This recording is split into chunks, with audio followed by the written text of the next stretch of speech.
चलिए देखिए, आज हम लोग स्टार्ट करने वाले हैं फिजिक्स का सबसे इम्पोर्टेंट चैप्टर मॉडर्न फिजिक्स, है ना। फिजिक्स का सबसे इम्पोर्टेंट चैप्टर मॉडर्न फिजिक्स, ठीक है। अब देखिए मॉडर्न फिजिक्स में क्या क्या पढ़ना मैं आपको याद दिला दूँ, आपको बता दूँ, ठीक है। तो मॉडर्न फिजिक्स में सबसे पहले हम लोग पढ़ेंगे यहाँ लाइट नेचर। क्या पढ़ेंगे इसमें? लाइट नेचर, लाइट का नेचर हम लोग इसमें पढ़ेंगे, ठीक है। कुछ लोगों ने पार्टिकल नेचर बोला था, कुछ लोगों ने वेव नेचर पढ़ा था, है ना।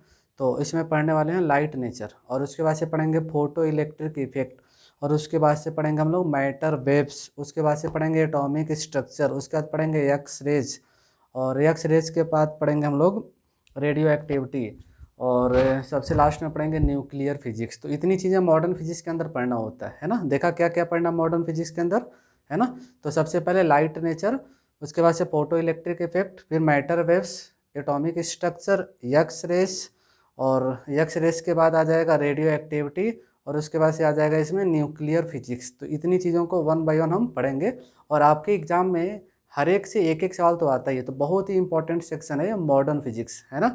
पूरा तो 11th का जो फिजिक्स होता है ना, उतने उनसे उतना क्वेश्चन नहीं आता है जितना कि केवल मॉडर्न फिजिक्स से अकेले आ जाता है।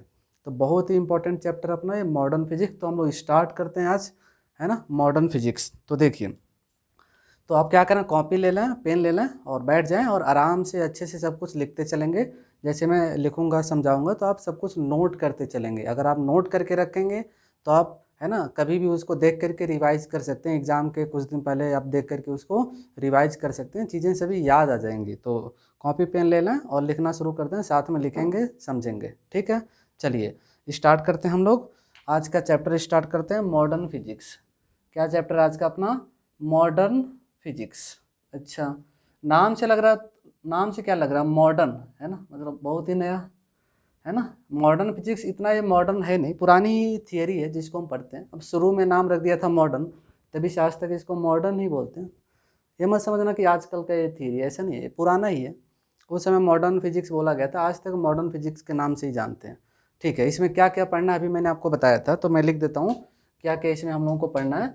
सबसे पहले इसमें हम लोगों को पढ़ना है लाइट नेचर। क्या पढ़ना है? Light nature. लाइट का नेचर हम लोग डिस्कस करने वाले हैं इसके अंदर, ठीक है। इसके बाद हम लोग पढ़ेंगे इसमें फोटो इलेक्ट्रिक इफेक्ट। क्या पढ़ेंगे बच्चों? Photo electric effect. Photo electric effect पढ़ना है ना। और तीसरे नंबर पे हम लोग पढ़ेंगे इसे मैटर वेव्स। क्या पढ़ेंगे? Matter waves. अच्छा, चौथे नंबर पे हम लोग देखने वाले हैं इसमें एटॉमिक स्ट्रक्चर। क्या पढ़ेंगे? एटॉमिक स्ट्रक्चर, है ना। पांचवें नंबर पे हम लोग देखेंगे इसमें एक्स रेज, एक्स रेज। और एक्सरे पढ़ने के बाद हम इसमें पढ़ेंगे रेडियो एक्टिविटी, जिसमें डीके वगैरह की बात करते हैं, अल्फा डीके बीटा ऐसा कुछ, रेडियो एक्टिविटी, ठीक है। और सबसे लास्ट में मॉडर्न फिजिक्स का जो लास्ट पोर्शन है यह है न्यूक्लियर फिजिक्स। क्या है बच्चों? न्यूक्लियर फिजिक्स, है ना, न्यूक्लियर फिजिक्स। तो सबसे लास्ट में हम लोग देखने वाले हैं क्या? Nuclear physics.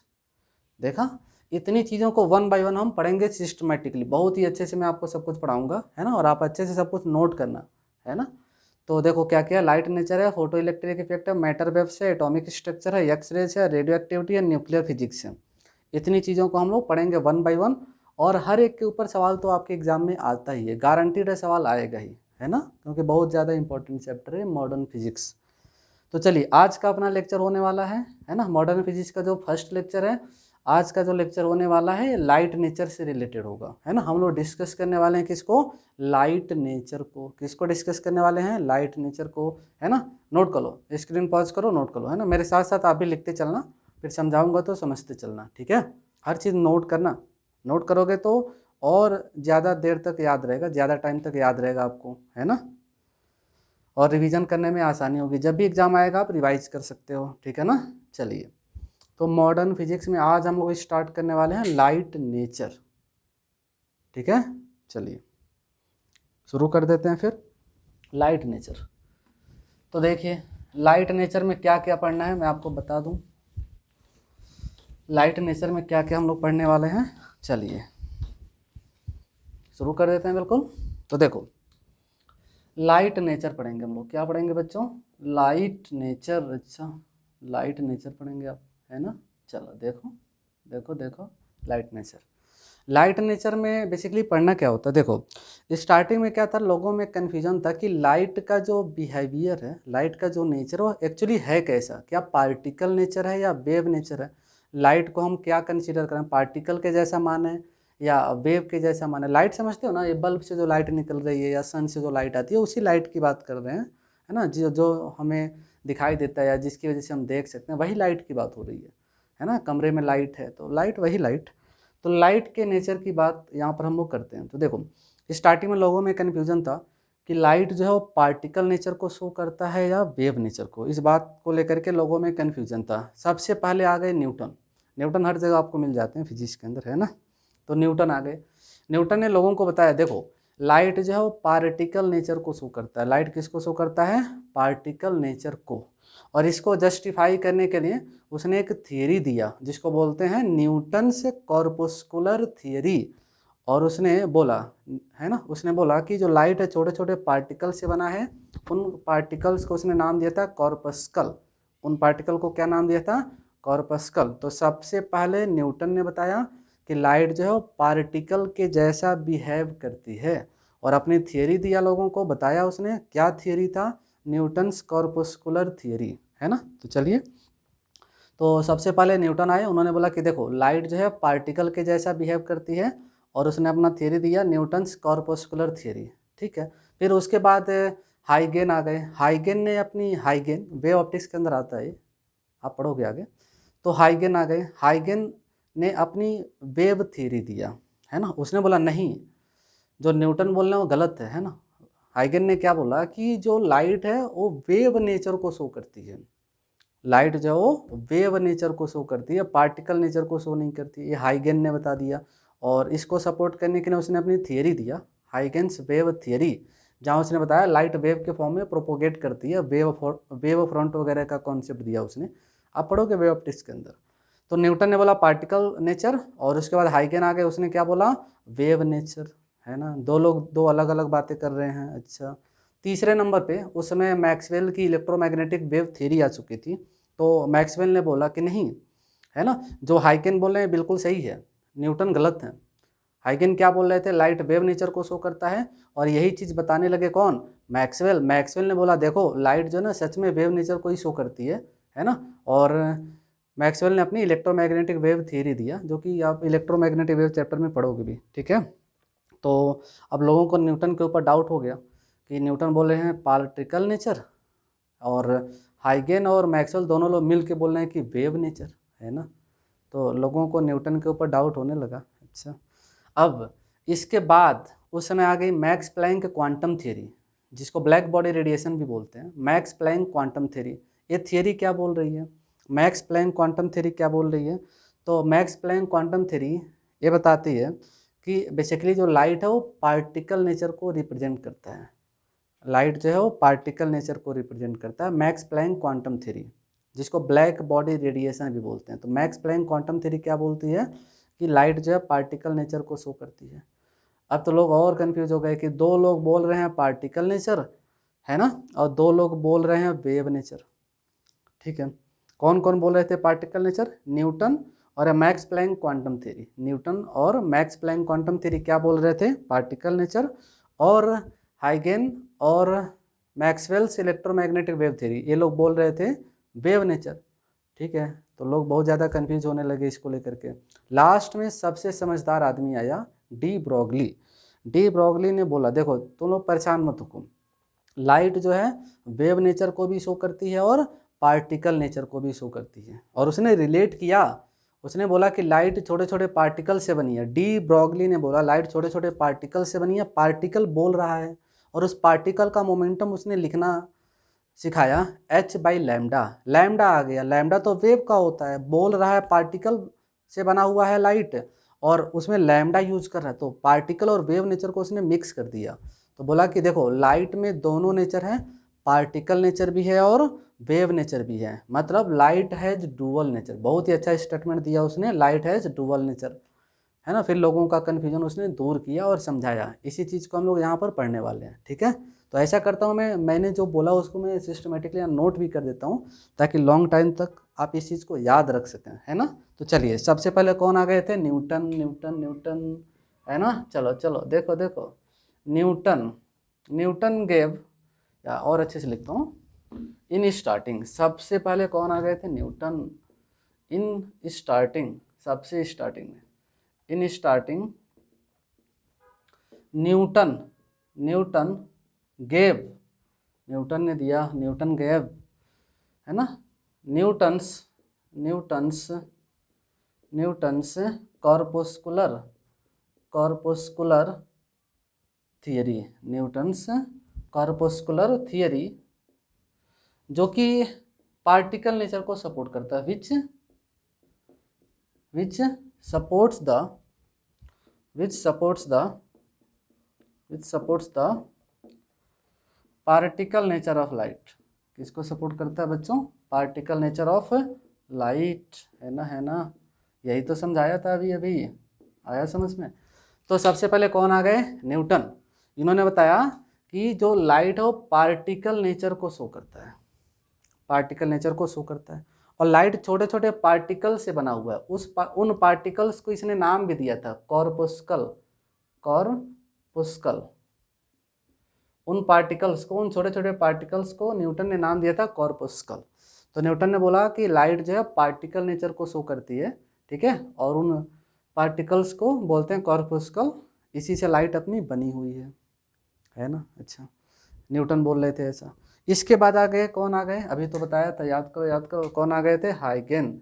आफ्टर देन, इनके बाद में, है ना, आफ्टर देन कौन आ गए, हाइगेन्स। हाइगेन्स, ये वे ऑप्टिक्स के अंदर पढ़ते भी हो इनको। हाइगेन्स,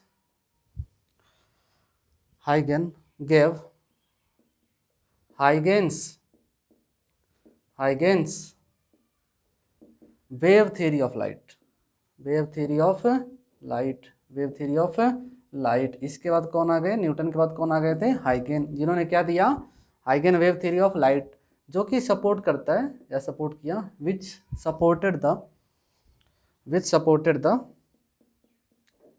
supported the wave nature of light, light के वेव नेचर को सपोर्ट किया, वेव नेचर ऑफ लाइट, है ना। ये जो हाइगेन की जो वेव थियरी है, नाम से लग रहा है कि वेव नेचर को सपोर्ट किया, ठीक है। तो न्यूटन बोल रहे हैं पार्टिकल नेचर, और हाइगेन बोल रहे हैं, हाइगेन साहब बोल रहे हैं क्या, वेव नेचर, है ना। तीसरे नंबर पे कौन आ गया, मैक्सवेल की इलेक्ट्रोमैग्नेटिक वेव थियरी, आफ्टर, है ना। इसके बाद में then Maxwell's, Maxwell's electromagnetic, electromagnetic wave theory, electromagnetic wave theory, अच्छा, जो कि वेव नेचर को सपोर्ट किया, which supported, which also supported, इसने भी सपोर्ट किया, विच ऑल्सो सपोर्टेड, है ना, which also supported wave nature of light, है ना, wave nature of light, wave nature of light, आया समझ में। तो इनकी जो थियरी है मैक्सवेल की, है ना, इसने भी लाइट के वेव नेचर को ही सपोर्ट किया। तो हाइगेन की थियरी और मैक्सवेल की इलेक्ट्रोमैग्नेटिक वेव थियरी लाइट के वेव नेचर को सपोर्ट किया, है ना। अच्छा, इसके बाद कौन आ गए थे, अभी अभी तो बोला था, इसके बाद कौन आ गया था, सोचो सोचो, मैक्स प्लैंक, है ना। After then, after then Max Planck quantum theory, Max Planck quantum theory, Max Planck quantum theory, Max Planck quantum theory, जिसको ब्लैक बॉडी रेडिएशन भी बोलते हैं। ये हीट वाले पार्ट में आता है, हीट वाले सेक्शन में, black body radiation, black body radiation. उसने क्या बोला, है ना, उसने बोला कि लाइट जो पार्टिकल नेचर को सपोर्ट करती है। After then Max Planck quantum theory, है ना, जिसने कि सपोर्ट किया, which supported the, which supported the particle nature of light, है ना, पार्टिकल नेचर ऑफ लाइट, अच्छा, पार्टिकल नेचर ऑफ लाइट, अच्छा, ठीक है, तो देखिए, तो दो लोग कह रहे हैं कि पार्टिकल नेचर कौन कौन, एक तो न्यूटन और दूसरा Max Planck quantum theory, black body radiation. ये दो लोग बोल रहे हैं क्या, पार्टिकल नेचर, और हाइगेन और मैक्सवेल की जो इलेक्ट्रोमैग्नेटिक वेव थ्योरी, लोग क्या बोल रहे हैं, वेव नेचर। लोगों में कन्फ्यूजन शुरू हो गया, कुछ लोग बोल रहे हैं पार्टिकल नेचर शो करती है लाइट, और कुछ लोग बोल रहे हैं क्या, वेव नेचर, है ना। अच्छा, फाइनली कौन आ गया, डी ब्रॉगली, जो सबसे समझदार आदमी था। उसने बोला कि परेशान मत हो, लाइट के पास पार्टिकल नेचर भी है और लाइट के पास में वेव नेचर भी है ना। जब आपको जिस नेचर की ज़रूरत पड़ती है किसी एक्सपेरिमेंट में, उस नेचर को लेकर के एक्सपेरिमेंट को एक्सप्लेन करें, ठीक है। तो चलो इसको नोट कर लो, स्क्रीन पॉज करो, नोट करो, फिर डी ब्रॉगली ने जो बोला था उसको मैं बताता हूँ। स्क्रीन पॉज करके नोट करना, ठीक है। स्क्रीन पॉज कीजिए, नोट कीजिए, फिर आगे बढ़ते हैं हम लोग और देखते हैं कि डी ब्रॉगली ने क्या बोला। डी ब्रॉगली ने क्या बोला था उस चीज़ को हम लोग देखते हैं। तो डी ब्रॉगली ने यही बोला था कि जो लाइट है छोटे छोटे पार्टिकल से बनी है, उन पार्टिकल्स को नाम दिया उसने, बहुत ही अच्छा नाम दिया, फोटोन। फोटोन से बने हैं लाइट, ठीक है, फोटोन से बना हुआ है अपना लाइट। उस फोटोन का मोमेंटम बता दिया h/λ, और एनर्जी बताया एक फोटोन की hc/λ। तो पार्टिकल बोल रहा है और वेवलेंथ यूज कर रहा है फॉर्मूले में, मतलब दोनों नेचर को रिलेट कर दिया, मतलब लाइट हैज़ डुअल नेचर।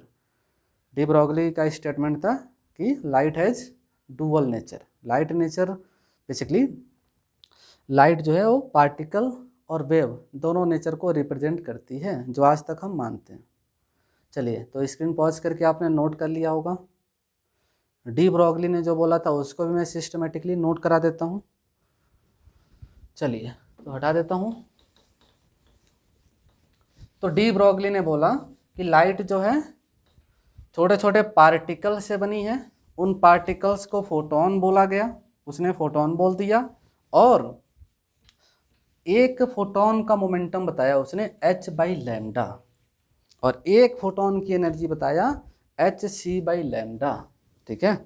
एक फोटोन की एनर्जी उसने बताया hc/λ। h है प्लैंक कांस्टेंट, नाम सुना होगा, मैक्स प्लैंक क्वांटम थ्योरी से आया, और c है स्पीड ऑफ लाइट, बाकी लैम्डा वेवलेंथ हो जाएगा अगर वेव मानोगे तो, और c हो जाएगा स्पीड ऑफ वेव या स्पीड ऑफ फोटॉन्स, c हो जाएगा स्पीड ऑफ वेव या स्पीड ऑफ फोटॉन्स।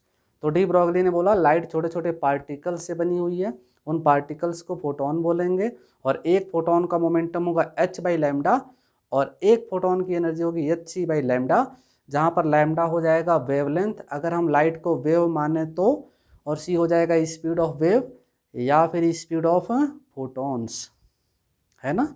तो चलो मैं नोट कर देता हूँ ताकि याद भी रख सको आप। चलो, तो सबसे आखिरी में कौन आ गए, सबसे समझदार आदमी, है ना। Finally de Broglie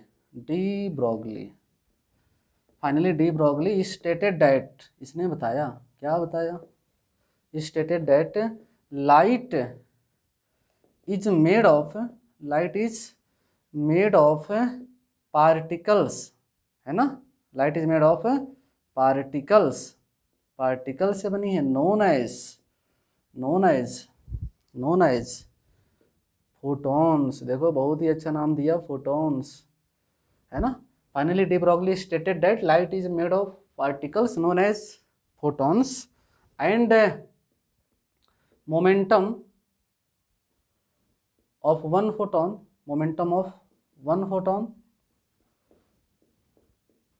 is h/λ, h है प्लैंक कांस्टेंट और लैम्डा वेवलेंथ होगा, and the momentum of one photon is h/λ, and energy भी बताया उसने, and energy of one photon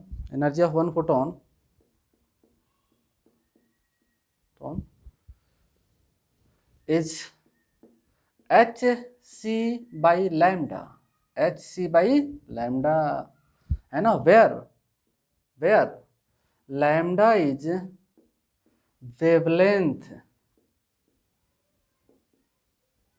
wavelength, if we consider light as wave, light as wave, light as wave, and c is speed of photons, c is speed of photons या speed of wave, speed of wave, है ना बच्चों। ठीक, देखो बहुत ही अच्छा बोला उसने। फाइनली डी ब्रॉगली ने क्या बोला, light is made of particles, और उन पार्टिकल्स को फोटोन बोलेंगे हम लोग, पार्टिकल्स को क्या बोलेंगे, फोटोन बोलेंगे, ठीक है। और एक फोटोन का मोमेंटम है h बाई लैम्डा, और एक फोटोन की energy H C by lambda, lambda हो जाएगा वेवलेंथ अगर हम वेव मानेंगे तो, और सी हो जाएगा स्पीड ऑफ फोटोन्स या स्पीड ऑफ वेव। तो इस तरीके से है ना, देखो पार्टिकल बोल रहा है और लैम्डा यूज कर रहा है, वेव वाला पार्ट यूज कर रहा है वो वेवलेंथ, इसका मतलब कि लाइट में दोनों नेचर हैं। तो इस तरीके से डी ब्रॉगली ने, है ना, को रिलेट किया पार्टिकल नेचर को और वेव नेचर को, और फाइनली स्टेटमेंट दिया कि लाइट हैज़ डुअल नेचर। चलो, तो इन दिस वे, इस तरीके से काम हो गया। In this way he means de Broglie, he correlated the particle nature and wave nature of light and stated that, बताया उसने, क्या बताया, and stated that light has dual nature। सबसे इंपॉर्टेंट स्टेटमेंट है ये, light has dual nature, light दोनों nature को represent करती है, पार्टिकल नेचर को भी और वेव नेचर को भी। अच्छा, फिर लोगों का कन्फ्यूजन दूर हुआ, ठीक है ना, नोट कर लें अच्छे से। फिर आगे बढ़ते हैं। लाइट हैज डुअल नेचर किसने बता दिया, डी ब्रॉगली ने बता दिया। किसने बता दिया, डी ब्रॉगली ने। देखो देखो यहाँ डी ब्रॉगली लिखा था, डी ब्रॉगली ने बता दिया, ठीक है। चलो आगे बढ़ते हैं। फिर डी ब्रॉगली ने बता दिया कि लाइट हैज डुअल नेचर, ठीक है। अब देखिए, नोट कर लेना स्क्रीन पॉज करके, है ना, लिखते रहो, कॉपी पेन ले लो, लिखते रहो, बैठो मत, लिखते रहो, नहीं तो बैठे बैठे नींद आ जाएगी, ठीक है। चलो, तो लाइट में डुअल नेचर है, ठीक है। आगे बढ़ते हैं। तो इसने एक फोटोन का मोमेंटम दे रखा है h बाई लैम्डा, और एक फोटोन की एनर्जी दे रखा है एच सी बाई लैम्डा। हटा दूं क्या, नोट कर लिया होगा, हटा देता हूँ।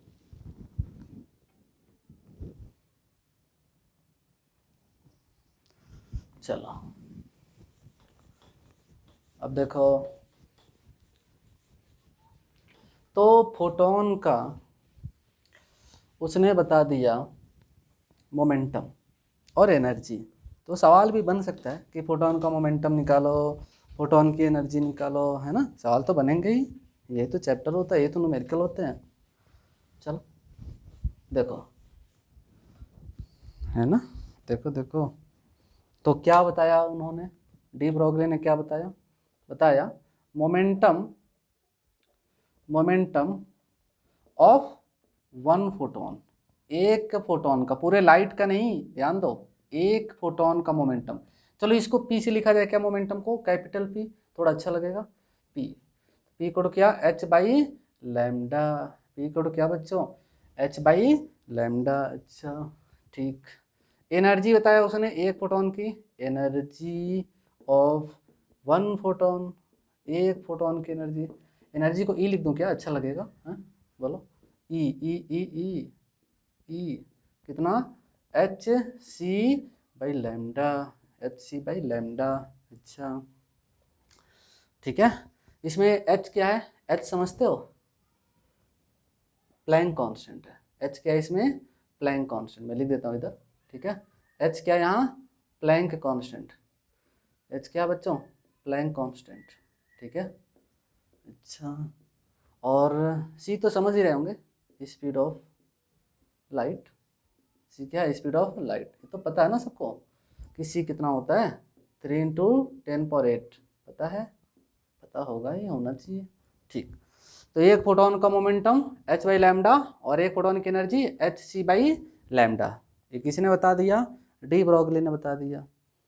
अब रियलिटी में जो लाइट है ना, आज हम लोगों को पता चल चुका है कि लाइट जो इलेक्ट्रोमैग्नेटिक वेव का ही छोटा सा पोर्शन है। वो लाइट जो है इलेक्ट्रोमैग्नेटिक वेव का छोटा सा पोर्शन है। इलेक्ट्रोमैग्नेटिक वेव पढ़ेंगे आप, एक अलग से चैप्टर ही होगा इलेक्ट्रोमैग्नेटिक वेव, उसमें बताया जाएगा, मैक्सवेल की थ्योरी वगैरह पढ़ोगे आप। इलेक्ट्रोमैग्नेटिक वेव, इस वेव में होता क्या, खास बात यह होती है कि इलेक्ट्रोमैग्नेटिक वेव के अंदर, जैसे मान लो कि ये वेव है, तो मान लेते हैं वेव जा रही है प्लस एक्स में। वेव किधर जा रही है? वेव प्रोपोगेशन का डायरेक्शन है प्लस एक्स में, वेव वेलोसिटी है प्लस एक्स में। इसमें इलेक्ट्रिक फील्ड और मैग्नेटिक फील्ड कंपोनेंट होते हैं। क्या होता है इसमें? इलेक्ट्रिक फील्ड और मैग्नेटिक फील्ड कंपोनेंट होता है। तो मान लेता हूँ कि इलेक्ट्रिक फील्ड इधर वाई डायरेक्शन में है, तो मैग्नेटिक फील्ड होगी जेड डायरेक्शन में। मैग्नेटिक फील्ड किधर होगी फिर? जेड डायरेक्शन में। तीनों म्यूचुअली परपेंडिकुलर होते हैं, है ना, तीनों म्यूचुअली क्या होते हैं? परपेंडिकुलर होते हैं। ठीक है, चाहो तो आप देख सकते हो, देखो मार्कर से मैं दिखा रहा हूँ, 3 मार्कर को जोड़ करके। तो देखो ये मान लो एक्स एक्सिस ये वाला, और ये वाला वाई एक्सिस है, और ये वाला जेड एक्सिस है। तो X axis, Y axis, Z axis. तो यहाँ इस इलेक्ट्रोमैग्नेटिक वेव में वेव जा रही है एक्स में, तो वेलोसिटी एक्स में जो है, इलेक्ट्रिक फील्ड वाई में है, और मैग्नेटिक फील्ड किधर है? जेड में है। तीनों एक दूसरे के क्या होते हैं? म्यूचुअली परपेंडिकुलर होते हैं। एक्सिस पढ़ा ना, X axis, Y axis, Z axis, mutually perpendicular. तो वेव एक्स में जाएगी तो इलेक्ट्रिक फील्ड कंपोनेंट होगा वाई डायरेक्शन में, और मैग्नेटिक फील्ड कंपोनेंट किधर होगा? जेड डायरेक्शन में। तीनों ऐसे दिखाया गया है, म्यूचुअली परपेंडिकुलर। ठीक है,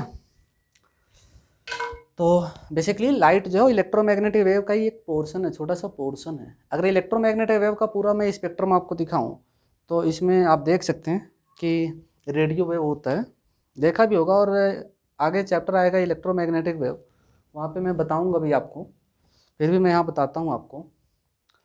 तो इसमें होता है रेडियो वेव। रेडियो वेव, गाने वाने सुनते हो? रेडियो वेव, रेडियो वेव से ही तो होता है। Radio wave, microwave, microwave, infrared, infrared wave, infrared waves. इसके बाद से आता है विजिबल। कौन आ गया? विजिबल, है ना, है ना। अच्छा, विजिबल में 7 कलर होते हैं, सबको पता होगा। विब ग्योर, विब ग्योर, उल्टा लिख रहा हूँ, क्यों उल्टा लिख रहा हूँ अभी देखना, क्यों लिख रहा हूँ उल्टा। विब ग्योर, है ना, उल्टा लिख रहा हूँ, क्यों? उसका रीजन है। विब ग्योर, विब ग्योर। और उसके बाद से आता है ultraviolet, UV, UV, UV, ultraviolet, ultraviolet, ultraviolet, है ना। उसके बाद आता है एक्स रेस। एक्सरे कराया है ना, एक्सरे कराया तो होगा ही। चलो, इसके बाद है गामा रेस। क्या आ गया? Gamma rays. ठीक है, तो देखो, तो ये पूरा जो है ना इलेक्ट्रोमैग्नेटिक वेव का स्पेक्ट्रम बोलते हैं। वेवलेंथ और फ्रीक्वेंसी के हिसाब से उनको अरेंज करने का जो प्रोसीजर है, इसको स्पेक्ट्रम बोला जाता है। तो ठीक है, अब देखिए, ये जो विजिबल है ना, विजिबल यही तो लाइट है, यही तो पोर्शन लाइट है, इसी को तो लाइट बोलते हैं, यही तो अपने को दिखता है। जो विजिबल वाला जो रीजन है, विब ग्योर 7 कलर वाला, यही तो अपने को दिखता है, यही तो लाइट है। इससे कम वेवलेंथ वाला, ज़्यादा वेवलेंथ वाला और कम वेवलेंथ वाला नहीं दिखता अपने को ये विजिबल वाला ही दिखता है, विब ग्योर। उल्टा लिखा है क्यों? क्योंकि अभी मैं इसमें बताने वाला हूँ वेवलेंथ और फ्रीक्वेंसी का वेरिएशन वगैरह थोड़ा सा। तो देखो, इसमें खास बात यह है कि जब आप इधर से आगे ऐसे बढ़ोगे, ऐसे आप आगे बढ़ोगे, है ना, इस डायरेक्शन जब आप आगे बढ़ोगे, तो लैम्डा डिक्रीज होगा। लैम्डा क्या होगा? डिक्रीज होगा। लैम्डा एरो में डाउनवर्ड दिखा रहा हूँ, इसका मतलब डिक्रीज होना। लैम्डा क्या होगी? डिक्रीज होगी। चलो यहाँ बना देता हूँ, मान लो आप ऐसे आगे बढ़ रहे हो, है ना। चलो मैं बढ़ के दिखाता हूँ, देखो देखो, मैं ऐसे आगे बढ़ रहा हूँ धीरे धीरे, तो इस पैटर्न में आगे बढ़ेंगे तो वेवलेंथ क्या होगी? घटने लगेगी। वेवलेंथ डिक्रीज होगा, लैम्डा डिक्रीजेस, वेवलेंथ डिक्रीजेस। अच्छा, मतलब रेडियो वेव और माइक्रोवेव में किसका वेवलेंथ छोटा होगा? माइक्रोवेव का, क्योंकि आगे जाने पे घट रहा है। और उससे भी छोटा होगा इंफ्रारेड वेव्स का। और सबसे छोटा किसका होगा? गामा रेज का। तो आगे जाने पर वेवलेंथ क्या हो रही है? ऐसे चलें तो वेवलेंथ घट रही है। ठीक है, अच्छा। और फ्रीक्वेंसी की बात करें तो फ्रीक्वेंसी और वेवलेंथ इनवर्सली होते हैं। तो अगर लैम्डा डिक्रीज होगी तो फिर फ्रीक्वेंसी क्या होगी? इंक्रीज होगी। फ्रीक्वेंसी क्या होगी बच्चों? इंक्रीज होगी। तो ऐसे आगे जाओगे तो फ्रीक्वेंसी बढ़ेगी, और अभी मैं दिखाऊंगा फोटोन की जो एनर्जी होगी वो फ्रीक्वेंसी के डायरेक्टली होगी। तो फ्रीक्वेंसी अगर बढ़ेगी तो एनर्जी क्या होगी, बढ़ेगी। तो आगे बढ़ें अगर हम, है ना, तो फोटोन की जो एनर्जी होगी वो बढ़ने लगेगी, इंक्रीजेस, एनर्जी इंक्रीजेस। याद रखना, इसे बहुत सारे सवाल मिल सकते हैं, कम से कम 50 सवाल तो बना सकता हूँ इसके ऊपर, कम से कम 50 सवाल इस पैटर्न के ऊपर हम लोग बना सकते हैं। तो इधर से आगे बढ़ेंगे तो वेवलेंथ क्या होगा, घटेगा, फ्रीक्वेंसी बढ़ेगी, और फ्रीक्वेंसी बढ़ेगी तो एनर्जी भी बढ़ेगी। अब सवाल कैसे पूछ सकता है, रेडियो वेव ले लिया रेडियो वेव लिया, माइक्रोवेव लिया, इंफ्रारेड वेव लिया। पूछेगा तीनों में सबसे कम वेवलेंथ किसका है, तो माइक्रो बेसिकली इंफ्रारेड का वेवलेंथ सबसे छोटा होगा। ध्यान से सुनो, रेडियो वेव, माइक्रोवेव और इंफ्रारेड वेव, तीनों में वेवलेंथ सबसे छोटा किसका, तो इंफ्रारेड का, है ना। और इस पैटर्न में सबसे छोटा वेवलेंथ किसका, गामा रेस का। और इस पैटर्न में सबसे ज्यादा वेवलेंथ किसका, गामा रेस का। वेवलेंथ नहीं, फ्रीक्वेंसी। इस पैटर्न में, चलो फिर से मैं बोलता हूँ, आप ऐसे आगे जाओगे तो वेवलेंथ घटेगी और फ्रीक्वेंसी बढ़ेगी, है ना। तो देखो, सबसे ज़्यादा वेवलेंथ होगा रेडियो वेव का, और सबसे छोटा वेवलेंथ होगा किसका, गामा रेस का, ठीक है। और फ्रीक्वेंसी आगे जाने पे बढ़ रही है, तो सबसे कम फ्रीक्वेंसी किसकी, रेडियो वेव की, सबसे कम फ्रीक्वेंसी किसकी, रेडियो वेव की, और सबसे ज़्यादा फ्रीक्वेंसी किसकी, गामा रेस की। तभी तो इनकी पेंट्रेशन पावर वगैरह ज़्यादा होती है, फ्रीक्वेंसी ज़्यादा होती है, एनर्जी ज़्यादा होती है, एक्सरे वगैरह की भी, तभी तो बॉडी को पेंट्रेट कर सकते हैं सब। एक्सरे वगैरह कराया होगा ना, यही लॉजिक यूज करते हैं कि फ्रीक्वेंसी ज़्यादा होती है एक्सरे गामा रेस की, तो एनर्जी बढ़ जाती है, पेंट्रेशन पावर बढ़ जाती है इनकी। तो इनमें से कोई भी तीन लेकर के आपसे पूछ सकता है कि किसका वेवलेंथ ज़्यादा है, किसका कम है, फ्रीक्वेंसी किसका ज़्यादा, फ्रीक्वेंसी कम किसका है। अच्छा, विजिबल वाले रेंज में आ जाओ ज़रा। विजिबल में कौन है ना, ये 7 कलर है, इसी को लाइट बोलते हैं। तो सोचो, उल्टा मैंने लिखा क्यों, क्योंकि जब आप ऐसे आगे बढ़ोगे ना तो वेवलेंथ डिक्रीज करेगी। तो रेड वाली लाइट का वेवलेंथ सबसे ज़्यादा होगा और वायलेट का वेवलेंथ सबसे कम होगा। और फ्रीक्वेंसी की बात करूं तो रेड वाले की फ्रीक्वेंसी सबसे कम होगी इनमें, और वायलेट की फ्रीक्वेंसी सबसे ज़्यादा होगी, इसलिए उल्टा लिखा है ना, इस पैटर्न को जस्टिफाई कराने के लिए कि आप ऐसे आगे भागोगे ऐसे तो वेवलेंथ घटेगा और फ्रीक्वेंसी ऐसे जाने पर बढ़ेगी।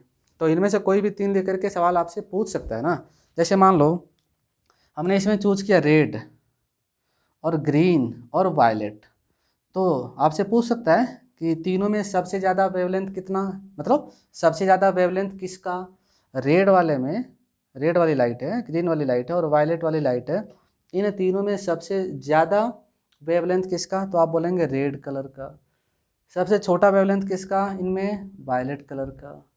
फ्रीक्वेंसी के बारे में पूछ सकता है कि इन तीनों में सबसे ज़्यादा फ्रीक्वेंसी किसकी, वायलेट कलर का। सबसे कम फ्रीक्वेंसी किसकी, रेड कलर का। और इंक्रीजिंग या डिक्रीजिंग ऑर्डर में अरेंज करना पड़ सकता है फ्रीक्वेंसी और वेवलेंथ के हिसाब से। तो सवाल तो कर सकते हो ना कि आगे जाने पर लैम्डा डिक्रीज होगा और फ्रीक्वेंसी क्या होगी, इंक्रीज होगी, है ना। स्क्रीन पॉज करके नोट कर लो। अच्छा, ये लैम्डा और फ्रीक्वेंसी यूनिवर्सली होते हैं, मैं आपको थोड़ा सा बता दूं अगर आपको समझ में ना आ रहा हो तो। देखो, वेव के अंदर अगर हम देखें, जैसे आपने थोड़ा बहुत वेव पढ़ा होगा, तो ऐसे ऐसे ऐसे ऐसे ऐसे देखा होगा ना वेव, हाँ, यहाँ से लेकर के यहाँ तक, यहाँ से लेकर के यहाँ तक, ये लैम्डा बोलते हैं ना, वेव लेंथ, है ना। और वेलोसिटी वगैरह को रिलेट किया होगा आपने, सोचो सोचो, v equal to F lambda देखा है कभी, देखा तो होगा ही, है ना। और इलेक्ट्रोमैग्नेटिक वेव में वेलोसिटी हो जाती है c, तो c equal to F lambda, c equal to F lambda, है ना, c equal to F lambda. तो यहाँ से हम लोग लैम्डा निकाल सकते हैं। तो लैम्डा कितना आ जाएगा, देखो ध्यान से, c बाई एफ, है ना। और जब फ्रीक्वेंसी बढ़ रही होगी तो लैम्डा घट रहा होगा, क्योंकि c तो कांस्टेंट है, स्पीड ऑफ लाइट फिक्स होती है 3×10⁸। तो फ्रीक्वेंसी बढ़ेगी तो लैम्डा घटेगा, यही तो नीचे दिखाया हूँ। तो इलेक्ट्रोमैग्नेटिक वेव के अलग अलग पार्ट्स आपने देखा है, ठीक है। और ये lambda equal to c by F, ये फॉर्मूला भी देखना, याद रखना। अभी जब फोटोन की जो एनर्जी है ना, इसको फ्रीक्वेंसी के टर्म्स में भी लिखूंगा कहीं मैं, तो इस फॉर्मूले का यूज करूंगा, lambda equal to c by एफ वाले फॉर्मूले का यूज करूंगा, ठीक है बच्चों। स्क्रीन पॉज कर लो, नोट कर लो, आगे बढ़ते हैं फिर, ठीक है। चलिए नोट कर लीजिए, नोट कर लो, फिर आगे बढ़ते हैं। हटा दूं, चलो हटा देता हूँ। अब देखिए रियलिटी में यहाँ पर बेसिकली जो फोटोन है ना, फोटोन के बारे में ही सवाल ज़्यादातर पूछेगा, तो फोटोन के बारे में थोड़ा सा पढ़ना चाहिए अपने को और, है ना। तो फोटोन हम लोग हेडिंग लिखेंगे और फोटोन के बारे में कुछ चीज़ों को और सीखेंगे। बाकी जो ये सब पैटर्न वगैरह जो देख रहे हो आप, इसको इलेक्ट्रोमैग्नेटिक वेव में भी पढ़ोगे, बट यहाँ पे मेन क्या पढ़ना अपने को, मेनली किसके बारे में सीखना है, यहाँ फोटोन के बारे में। तो वापस आएंगे हम लोग फोटोन को देखेंगे। डी ब्रॉगली ने जो बताया था उसको फिर से मैं रिकॉल कराता हूँ कि मोमेंटम क्या बताया था उसने और एनर्जी क्या बताया था। फोटोन के बारे में थोड़ा सा देखना है, ठीक है। चलो चलो देखो, तो हम लोग देखने वाले हैं फोटोन को।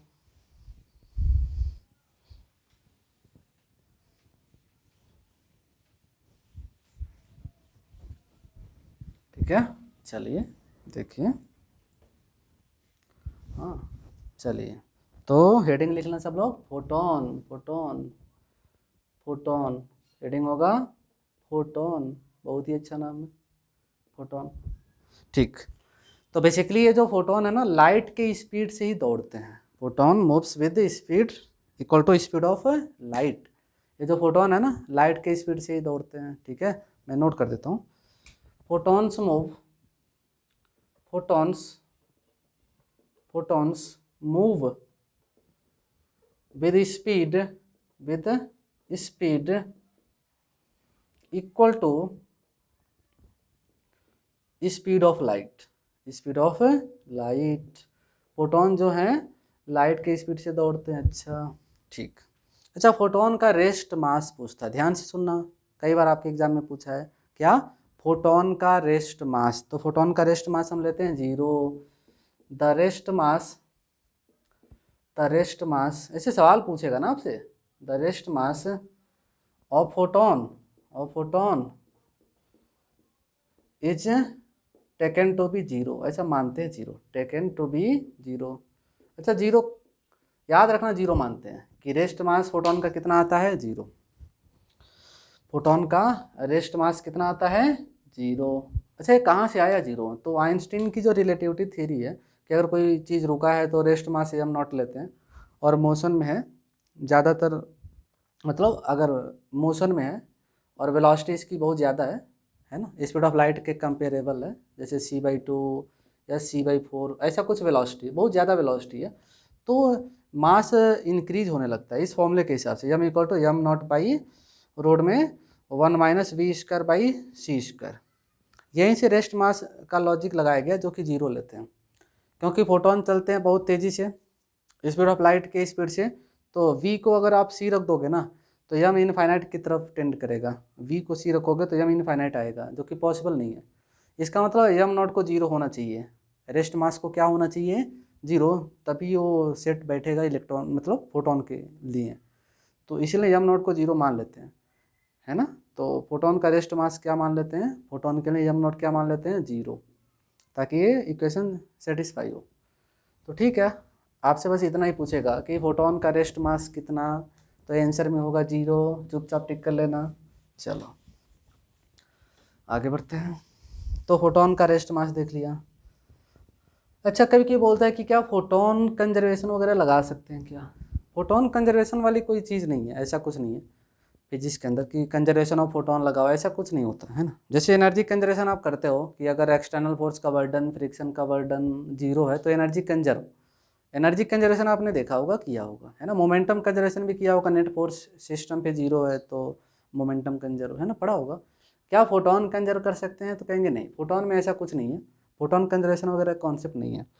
तो मैं लिख देता हूँ we can't conserve, we can't we can't conserve we can't conserve photons. Photon conservation नाम की कोई चीज़ नहीं है ना, मत लगाना, फोटोन कंजर्वेशन वगैरह कुछ नहीं।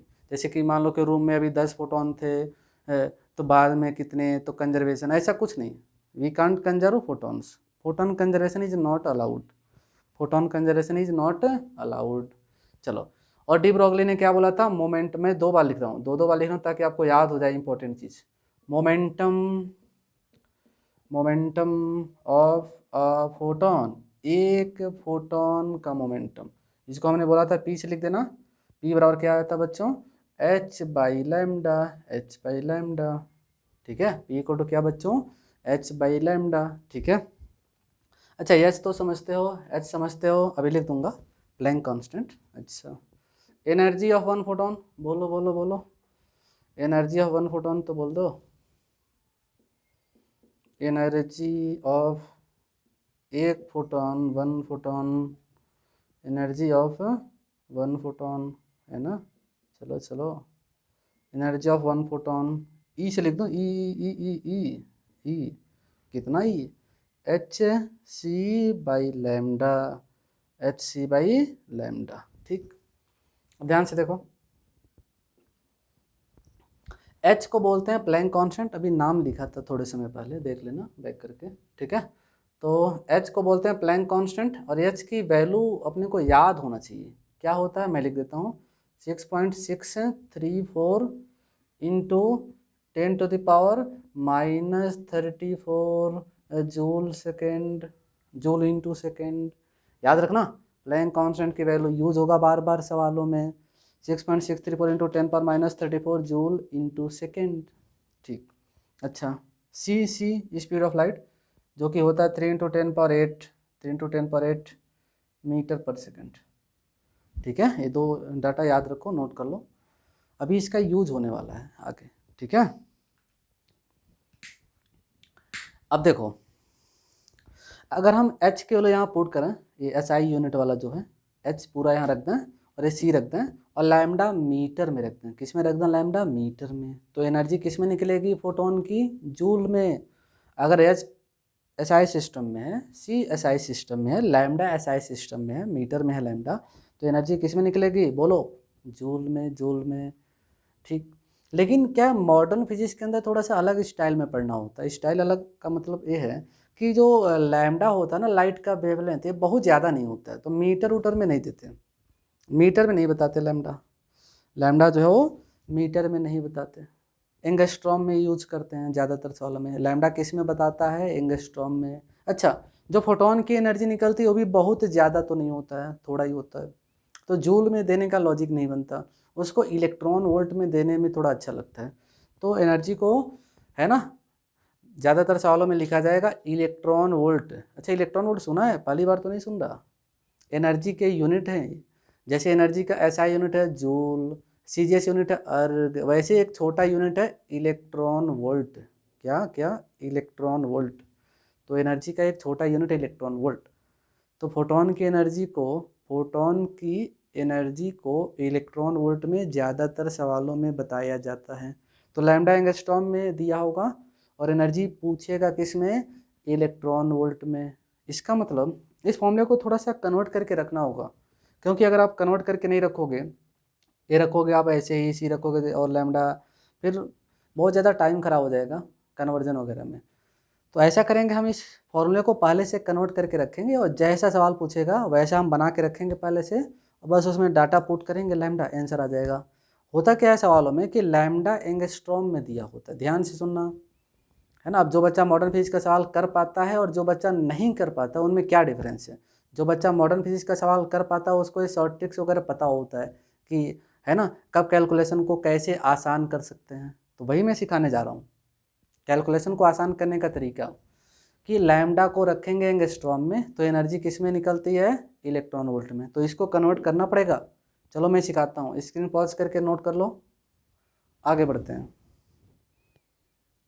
कर लिया होगा नोट, चलो। तो देखो जो फोटोन की एनर्जी है ना, उसी पे बातें मैं करने वाला हूँ, उसको थोड़ा सा कन्वर्ट करने की कोशिश करने वाला हूँ, कन्वर्ट करेंगे उसको, है ना। चलो देखो कन्वर्ट करते हैं कैसे, दिमाग लगाते हैं थोड़ा, दिमाग का काम है फिजिक्स में। देखो देखो देखो, चलो देखते हैं, देखना। तो देखिए एनर्जी, एनर्जी है ना, क्या, एनर्जी ऑफ ऑफ फोटोन, एक फोटोन की, सीधे सीधे लिखता हूँ वन, कंफ्यूज मत होना, एनर्जी ऑफ वन फोटोन, एक फोटोन की एनर्जी, ई ई ई ई ई कितना, एच सी बाई लैम्डा, यही तो लिखा था, यही तो लिखा था, एच सी बाई लैम्डा। ठीक, देखो अच्छे से, एक प्रोटॉन की एनर्जी कितनी, एच सी बाई लैम्डा। ठीक, एच अगर एसआई सिस्टम में रखोगे, सी एसआई सिस्टम में रखोगे, लैम्डा एसआई सिस्टम में रखोगे, तो एनर्जी भी एसआई सिस्टम में निकलेगी, किस में, जूल में, जूल में, जूल में। चलो रखता हूँ, रखता हूँ, रखता हूँ, देखना ढंग से।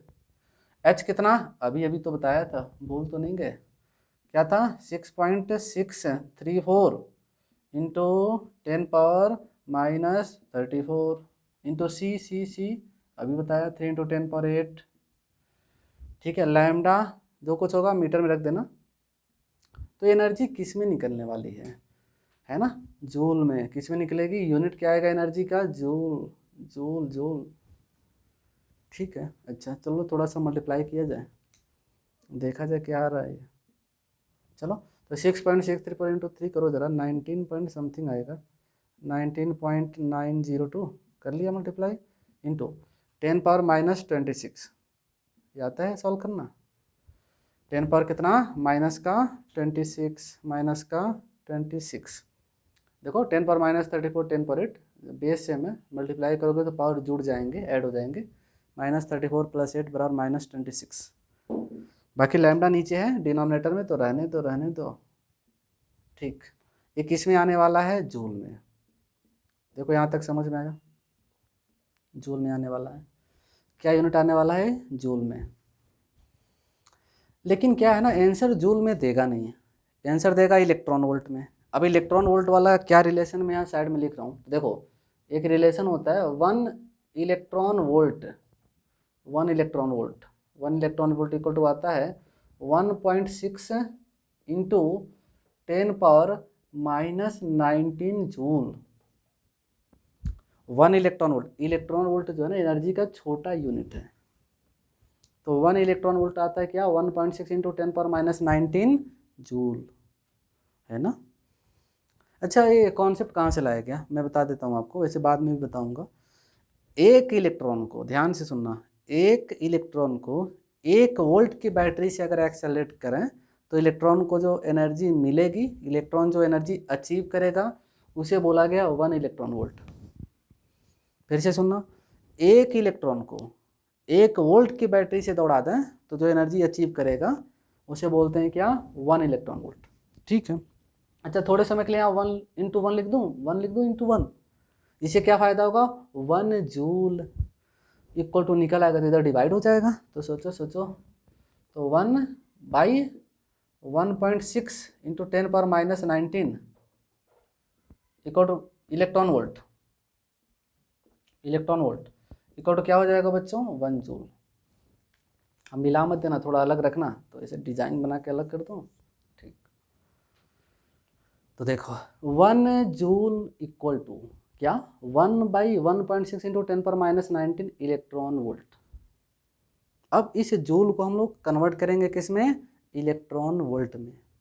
जूल को किस में कन्वर्ट करेंगे, इलेक्ट्रॉन वोल्ट में। तो यहाँ इंटू 1 लिख दूँ, कोई प्रॉब्लम तो नहीं किसी को। तो 1 जूल, 1 जूल, तो 1 जूल की जगह इतना रख दो चुपचाप। चलो अगले स्टेप में लिखता हूँ, तो देखना इसके बाद क्या होने वाला है, ध्यान से देखना, कंफ्यूज मत होना थोड़ा सा भी। देखो देखो 19.902 इंटू 10⁻⁻26 बाई लैम्डा, लैम्डा भी मीटर वाला ही है, लैम्डा मीटर में ही है, इंटू 1 जूल की वैल्यू रखूँगा 1 बाई, है ना, 1/1.6 इंटू 10⁻⁻19। अब देखना ध्यान से, अब यहाँ जूल नहीं लिखूँगा, इलेक्ट्रॉन वोल्ट लिखूँगा। जूल से यूनिट कन्वर्ट हो चुका है किस में, जूल से किस में कन्वर्ट हो चुका है, इलेक्ट्रॉन वोल्ट में, इसे डिवाइड करके। ठीक है, देखते रहो, देखते रहो, देखते रहो, देखते रहो। आया समझ में, कोई डाउट तो नहीं किसी को। ठीक, तो इतना आया, है ना। जूल से किस में चले गए हम लोग, इलेक्ट्रॉन वोल्ट में। अब देखो 19.902 को 1.6 से डिवाइड करो, 19.902 को 1.6 से ज़रा डिवाइड करना, और बताना क्या आएगा, इक्वल टू। ठीक है, तो डिवाइड करेंगे तो 12.4 के आसपास आएगा, 12.4 इंटू, बाकी ये 10 पर माइनस 19 ऊपर जाएगा तो 10 पावर प्लस 19 और 10 पर माइनस 27, तो 10 पर आ जाएगा माइनस का 7, 10 के ऊपर पावर आ जाएगा माइनस का 7 डिवाइडेड बाई लैम्डा, वही अभी भी मीटर वाला किस में आएगा ये, इलेक्ट्रॉन वोल्ट। किस में आने वाला बच्चों, इलेक्ट्रॉन वोल्ट। अच्छा ठीक है, अब क्या किया जाए, है ना।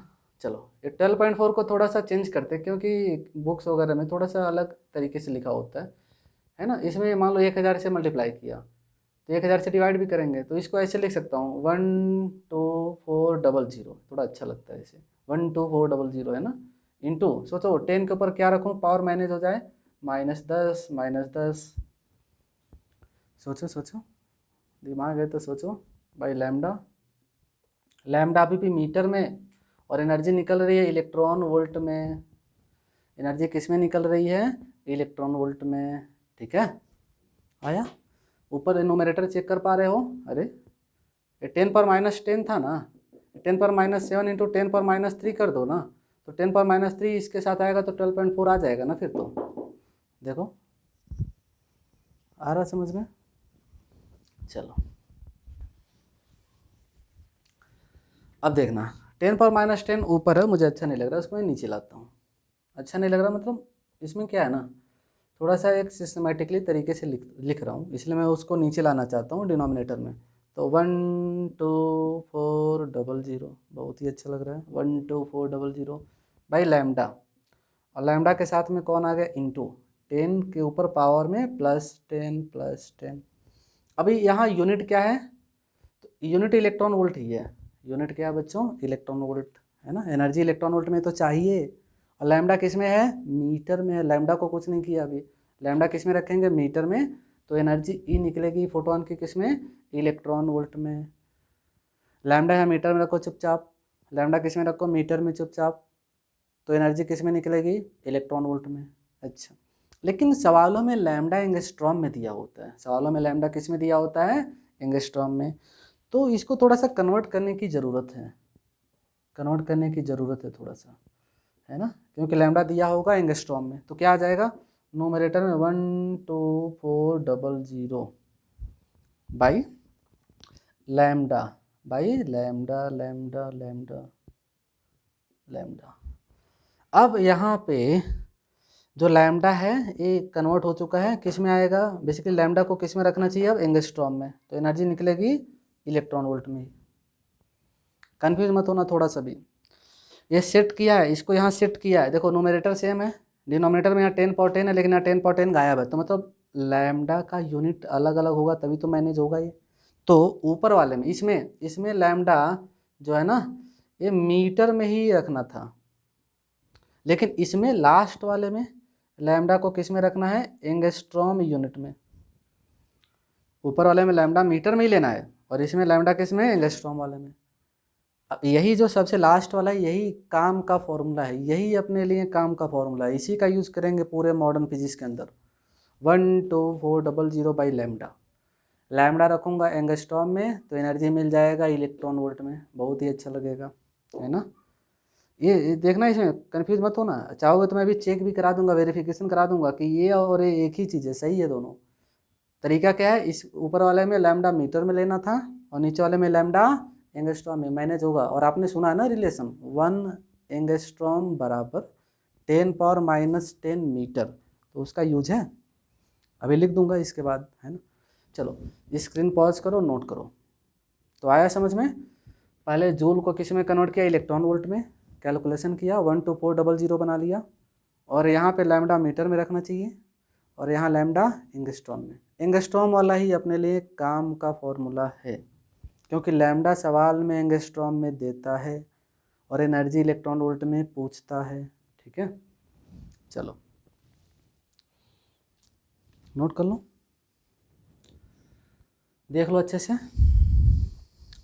स्क्रीन पॉज करो, नोट करो, बहुत इंपॉर्टेंट फॉर्मूला है, लास्ट वाला सबसे इम्पोर्टेंट फॉर्मूला है ना बच्चों। चलो ठीक है, चलिए आगे बढ़ते हैं। नोट कर लिया? चलो, इधर का तो हुआ होगा।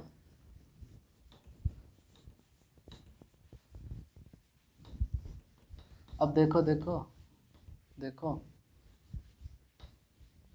चलो देखते हैं। देखना, लास्ट वाला फॉर्मूला देखना क्या निकला था अभी। E इक्वल टू क्या क्या 12400 बाई लैम्डा। लैम्डा रखना था किसमें, एंगस्ट्रॉम में, तो एनर्जी किसमें मिलेगी, इलेक्ट्रॉन वोल्ट यूनिट में। इसमें लैम्डा किसमें रखना है, एंगस्ट्रॉम यूनिट में, एंगस्ट्रॉम यूनिट। लैम्डा किसमें रखना है, एंगस्ट्रॉम यूनिट में, एंगस्ट्रॉम यूनिट। तो एनर्जी ई किस में निकलेगी, इलेक्ट्रॉन वोल्ट में, है ना बच्चों। चलिए इसको थोड़ा बॉक्स में रख दूँ, थोड़ा अच्छा लगेगा, है? बॉक्स समझते हैं, चलो थोड़ा अच्छा लगेगा देखने में, ठीक है। चलो इसमें लैम्डा किस में रखेंगे, एंगस्ट्रॉम यूनिट। तो एनर्जी किस में मिलेगी, इलेक्ट्रॉन वोल्ट में। एनर्जी किस में मिलेगी, इलेक्ट्रॉन वोल्ट में, है ना। चाहो तो इसको थोड़ा और अच्छे से लिख दूँ। ई एनर्जी मिलेगी किस में, इलेक्ट्रॉन वोल्ट में। अगर मैं यहाँ लैम्डा रख दूँ एंगस्ट्रॉम में, ऐसे भी कहीं कहीं लिखा होता है, तो ठीक है, एक ही चीज़ है वो, एक ही चीज़ है। लैम्डा अगर आप रखोगे एंगस्ट्रॉम में, तो एनर्जी किस में मिलेगी, इलेक्ट्रॉन वोल्ट में। किस में इलेक्ट्रॉन वोल्ट में, है ना। ठीक है, और देखो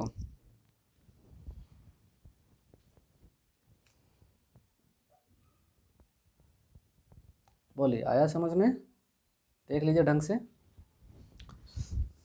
चलो एक बार और लिख देता हूँ। कुछ बच्चे सोच रहे होंगे कि सर एक ही चीज़ को बार बार क्यों लिख रहे हैं। बार बार इसीलिए लिख रहा हूँ ना, बार बार इसीलिए लिख रहा हूँ ताकि आप समझो कि ये इंपॉर्टेंट है। 2-3 बार लिख रहा हूँ ताकि कभी ना कभी तो समझ में आपको आएगा ही। एक बार और लिखूँगा, ई इक्वल टू क्या क्या क्या 12400 12400, अच्छा, बाई लैम्डा क्या क्या क्या लैम्डा, बाई लैम्डा। इस फॉर्मूले को देखो,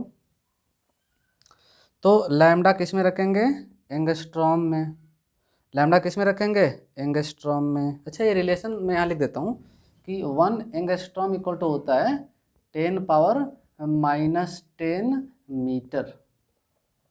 1 एंगस्ट्रॉम बराबर क्या होता है बच्चों, 10⁻⁻10 मीटर। ये पुराना सब कुछ हटा देता हूँ अब।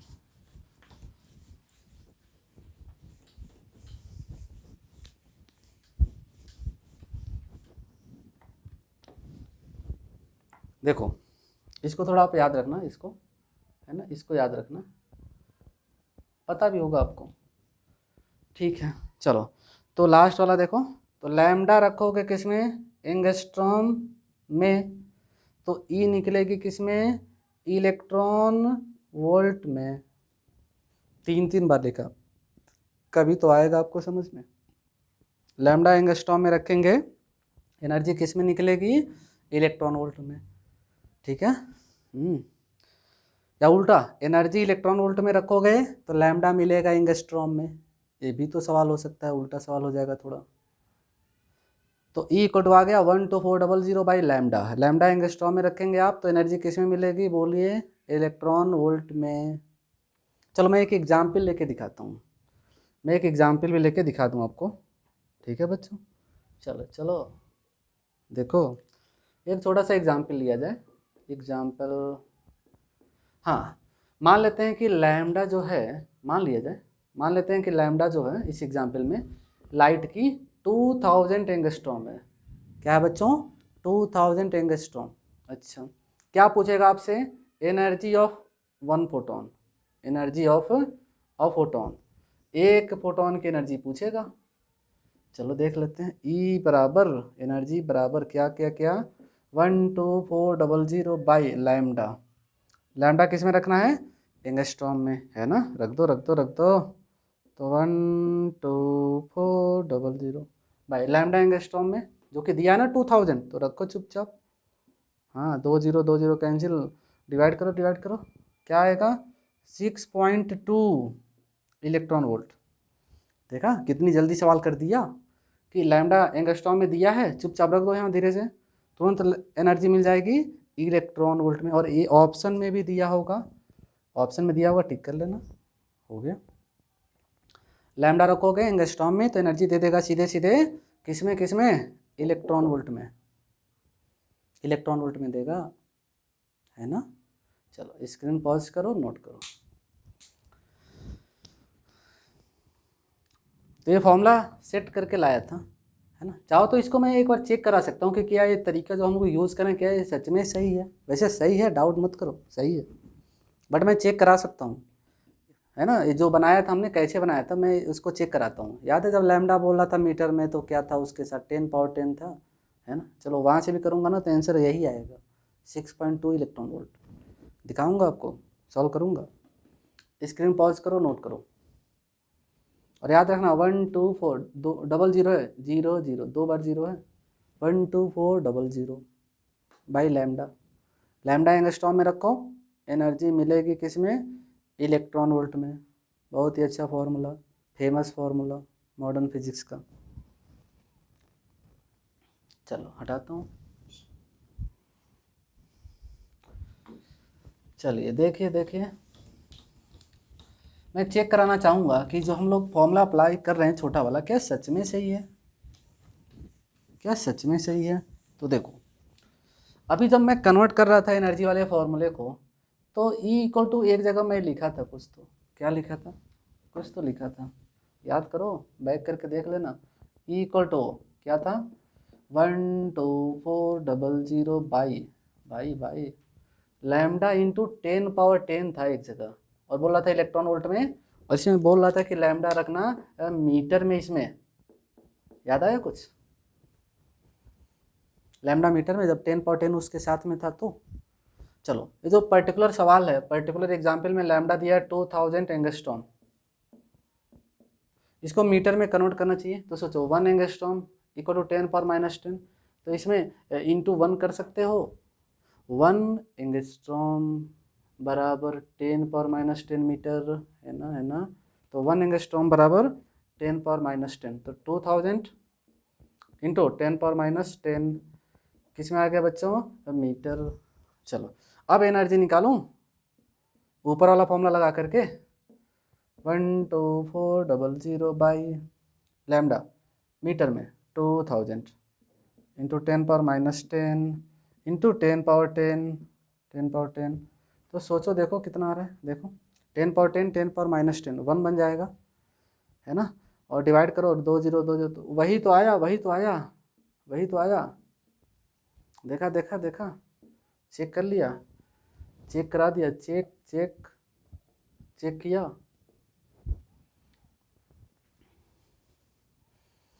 तो इस फॉर्मूले का यूज करके लैम्डा एंगस्ट्रॉम में रखा है, एनर्जी इलेक्ट्रॉन वोल्ट में, या चेक करना था वहाँ से, उसमें लैम्डा मीटर में रखना था। तो देखो आंसर तो सेम आ रहा है ना। ऐसे करने में थोड़ा सा टाइम ज़्यादा खराब हो रहा है, क्योंकि लैम्डा को पहले मीटर में कन्वर्ट करना पड़ रहा है, इसलिए एग्जाम में ऐसे मत करना, है ना। ये मेन फॉर्मूला लगाना, क्या 1 2 4 0 बाई लैम्डा एंगस्ट्रॉम में रखो, एनर्जी किस में मिलती है बच्चों, इलेक्ट्रॉन वोल्ट में। लैम्डा रखो एंगस्ट्रॉम में, तो एनर्जी किस में मिलेगी बच्चों, इलेक्ट्रॉन वोल्ट में, है ना। चलो हटा दिया जाए। अच्छा कभी कभी, अच्छा मैं एक जगह एक बार और लिख देता हूँ, कहीं कंफ्यूज ना हो बच्चे, एक बार और लिखूंगा, चौथी बार लिख देता हूँ। स्क्रीन पॉज करके नोट कर लो एग्जाम्पल।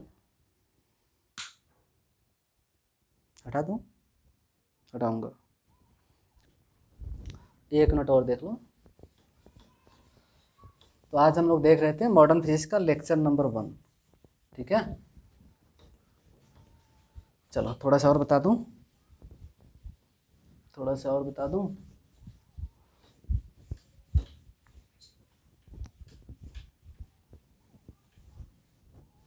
देखो क्या देखा आपने आज, थोड़ा सा 2 मिनट में याद दिला दूं क्लास समाप्त होने से पहले। तो आपने देखा E इक्वल टू, क्या देखा, E इक्वल टू 12400/λ, है ना। बहुत ही अच्छा फॉर्मूला है फिजिक्स का, मॉडर्न फिजिक्स का। हाँ, इसमें लैम्डा किस में रखना था बोलो सब लोग? एंगस्ट्रॉम में। लैम्डा किस में रखना था? एंगस्ट्रॉम यूनिट में। लैम्डा किस में रखना था? एंगस्ट्रॉम यूनिट में। तो एनर्जी किस में मिलती थी? इलेक्ट्रॉन वोल्ट में। ठीक, याद रखना। अच्छा, कभी कभी लैम्डा नैनोमीटर में दिया होता है। किस में दिया होता है? नैनोमीटर में। तो एक रिलेशन आपको याद होना चाहिए। कौन सा relation? 1 nanometre, nanometre equal to होता है 10⁻⁹ metre. 1 nanometre equal to 10⁻⁹ metre. अच्छा, 1 नैनोमीटर इक्वल टू 10⁻⁹ मीटर। अच्छा, तो मैं एक और फॉर्मूला बना सकता हूँ। क्या बना सकता हूँ? फॉर्मूला इक्वल टू 124, एक ही जीरो रख रहा हूँ ऊपर, एक ही जीरो, लैम्डा। ये भी फॉर्मूला है, ये भी फॉर्मूला ही है, लेकिन इसमें लैम्डा एंगस्ट्रॉम में मत रखना। लैम्डा किस में? नैनोमीटर में, नैनोमीटर यूनिट। तो एनर्जी मिलेगी इलेक्ट्रॉन वोल्ट यूनिट में। ऊपर से एक जीरो कम कर दिया है, क्योंकि जब नैनोमीटर लेते हैं ना तो 10⁻⁹ आता है, और एंगस्ट्रॉम लेते हैं तो 10⁻⁻10 आता है, तो एक जीरो का फर्क है। तो जब लैम्डा रखेंगे एंगस्ट्रॉम में तो ऊपर 2 जीरो, और लैम्डा रखेंगे नैनोमीटर में तो ऊपर एक ही जीरो। कुछ अंतर दिख रहा है या सो रहे हो? जब लैम्डा रखेंगे एंगस्ट्रॉम में तो 12400, और लैम्डा रखेंगे नैनोमीटर में तो 1240। तो इस तरीके से लैम्डा रख करके हम सीधे सीधे क्या निकाल सकते हैं? फोटोन की एनर्जी। तो मॉडर्न फिजिक्स का ये था आपका आज का फर्स्ट लेक्चर। बाकी हम लोग नेक्स्ट लेक्चर में देखेंगे। ठीक है, आया समझ में सबको? ओके, बाय, मिलते हैं फिर नेक्स्ट क्लास में।